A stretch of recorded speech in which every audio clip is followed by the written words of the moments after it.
launch with Girls on the Run, and we are partnering with the YMCA to help people learn how to run, maybe even train for a 5K. So we have a training program that we're going to be going over today. There are 6 weeks listed out here. It shows you options, what you can do for each week by week. It spells it out for you. You can do this at home on your own time. There are tips on here for how to get started if you're not a runner right now. A lot of it is a mix of jogging, walking, running, and then also strength training as well. So we're going to show you all of those exercises, and you can always look online if you need some other advice or guidance on how to do those.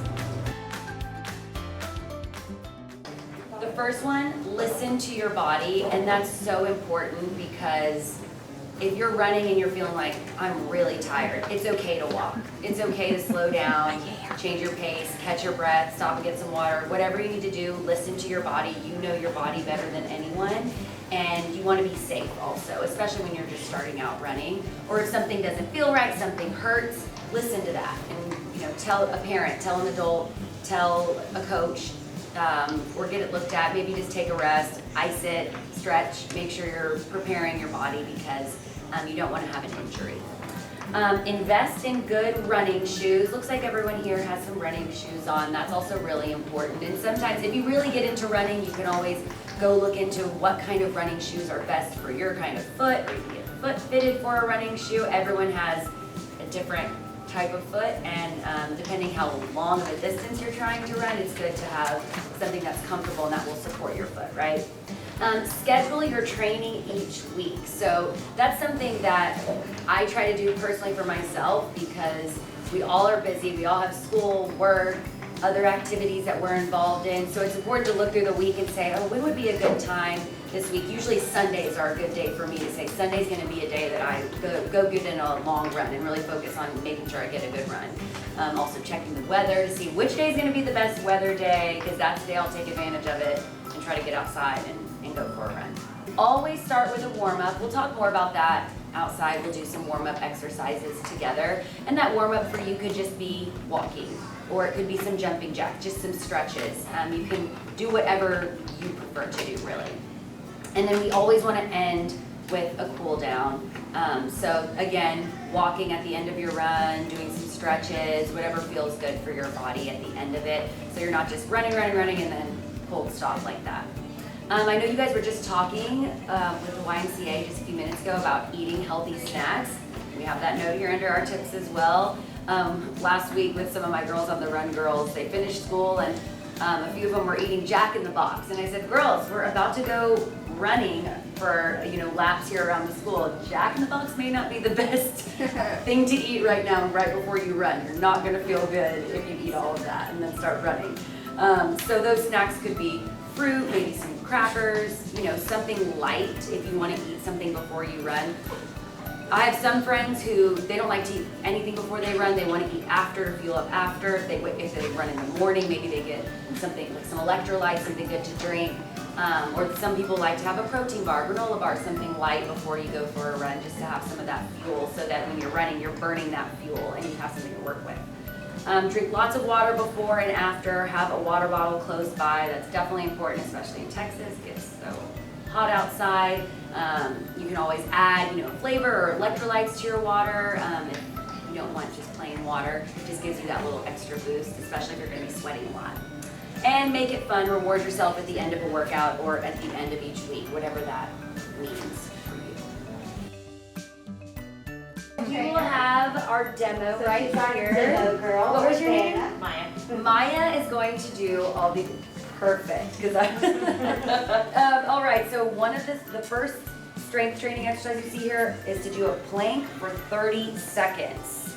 So a plank, you can do it straight arms. You can go down to your elbows. This is great for full body. Honestly, it's such a great to hold a plank. It's good for your abs. Full body right there. Okay, the next one, Supermans. So you'll stay on the ground, kind of like Superman, like you're flying, right? And you're lifting. So you'll feel that in your low back and your hamstrings. Yep, and you can pretend you're Superman like you're flying, right? Okay, the next one, this one's fun. The forward crab walk. Maya, do you know about this crab walk? There you go. Does she look like a crab? You get the idea. The next one, crab toe touches. Reaching, got it. So you have to balance a little bit. Probably looks harder than it is, but you're getting a stretch in there too. The next one, hip bridges. This is good for those glutes. So you'll do 10 of those that week. And then a lot of those exercises repeat. Let's see what's new. A new one here, 10 push-ups. You all know what a push-up is. And you can always modify and do that on your knees if you need to go down to your knees. Whatever makes sense for you. Even another modification is using just a chair or a table and just doing your arms and not your legs. Yeah, perfect. Okay, then in week 5, we add in squat jumps. Those are fun, and you start really feeling them after probably just a few. Yep. Then side leg raises.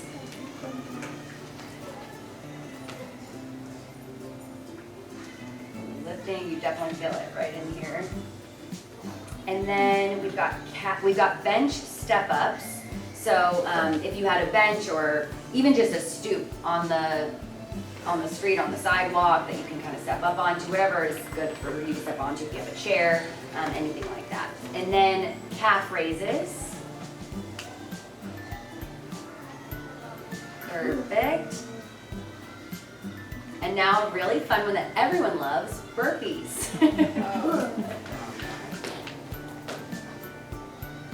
So she's adding in the push-up. You can just bounce back, or you can do a push-up, whatever challenge you want to do for yourself, or just stepping back, stepping up.